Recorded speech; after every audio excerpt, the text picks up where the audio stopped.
அவர்களைப் போல நான் அண்டா தருவேன், மிக்சி தருவேன், சிலிண்டர் தருவேன், 1000-500 பணம் தருவேன் என்று சொல்லி உங்களை ஏமாற்ற தயாராக இல்லை. அதற்கு வந்தவனும் இந்த மகன் இல்லை. நான் உங்க ஓட்டுக்காக வந்தவன் இல்லை, இந்த நாட்டுக்காக வந்த மகன்.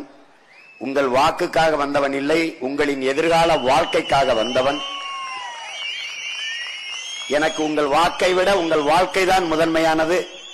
உங்க ஓட்டை விட நான் பிறந்த நாடுதான் எனக்கு முதன்மையானது. அதனால் நாங்கள் எடுத்து வைக்கிற அரசியல் ஏற்புடையதா இல்லையா, தேவையா இல்லையா, அவசியமா இல்லையா, அதை பாருங்கள்.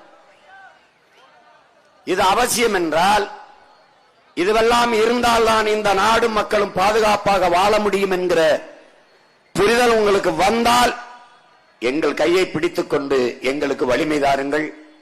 இல்லை என்றால் எப்போதும் போல அவர்களுக்கே அந்த திருட்டு கூட்டத்தையே உங்கள் வாக்கை செலுத்தி இருக்கிற மலைகளையும் வெட்டி மொத்தமாக முடித்துவிட்டு போகலாம்.